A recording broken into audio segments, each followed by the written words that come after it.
Welcome to another episode of TrialSite News. The U.S. military has dropped their COVID vaccine mandate, but leadership within, like Air Force Brigadier General Pat Ryder, is obstinately refusing to entertain the idea of giving back pay to the over 8,000 U.S. troops who were denied exemption requests, still refused to take the shots, and were subsequently fired from the military. And what do you think his reasoning was? Well, according to the general at a press briefing, it was because, and I'm quoting here, at the time those orders were refused, it was a lawful order. I see. Well, that, my friends, will be the topic of today's episode. And so, from TrialSite News, I am Adrian, and our episode is starting right now.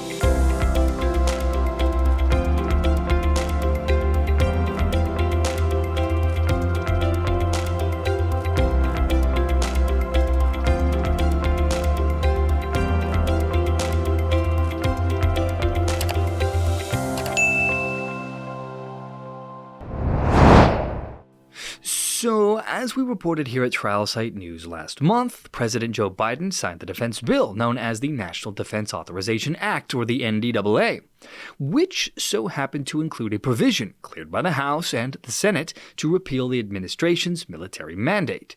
It essentially dropped the COVID-19 vaccine requirement for the troops. The change in policy was the result of a number of factors, from lawsuits to political pressure on elected officials. However, now that the members of the military that opted not to receive the COVID-19 vaccine will be reinstated, the question now is, will they receive their back pay? See, apparently there is some confusion or dissension in the ranks, as on one hand, some officials are declaring that back pay is on the table, while on the other you have officials declaring that back pay isn't considered now. But one thing is for certain.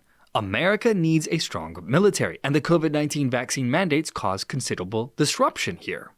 It culminated with the termination of over 8,000 members of the military.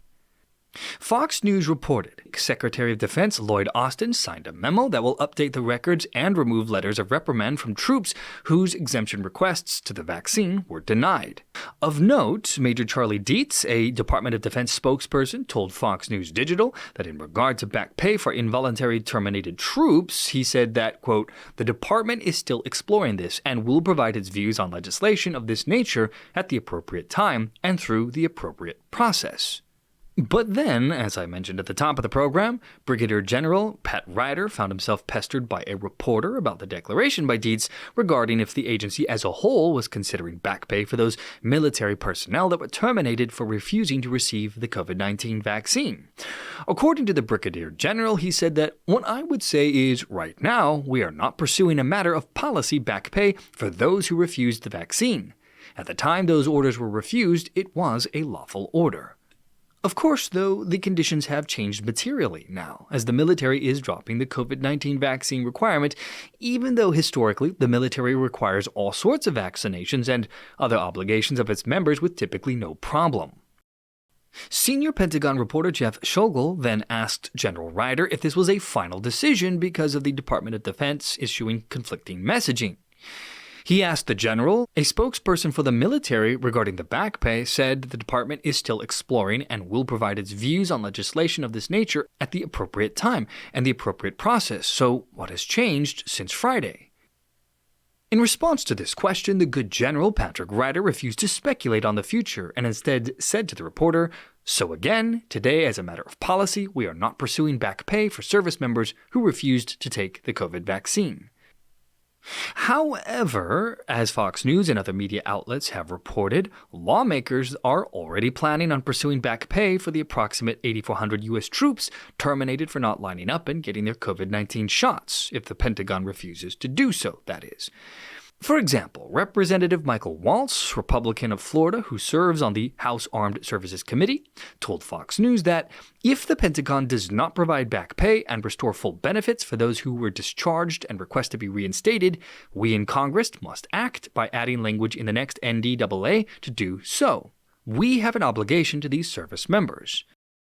And then we have Senators Sen Cruz and Marsha Blackburn, who are also attempting to get involved and are working on legislation to ensure that those who were fired due to President Biden's vaccine mandate would receive back pay and benefits.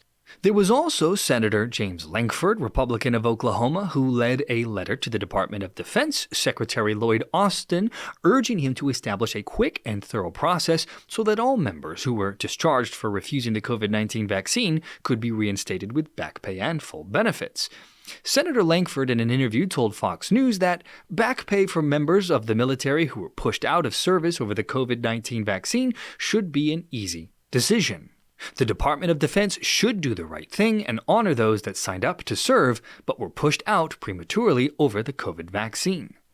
Congress and the American people have spoken. Pay these families who served with honor and allow them to move on with their lives.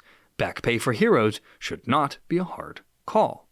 However, no story like this would be complete without the other side of the aisle getting involved, and in this case, we have the ranking member of the House Armed Services Committee, Adam Smith, Democrat of Washington, who told Fox News that, quote, the Department of Defense's review of whether to pay former service members who were discharged for refusing to get the COVID-19 vaccine under the now repealed mandate is entirely within the scope of their authority.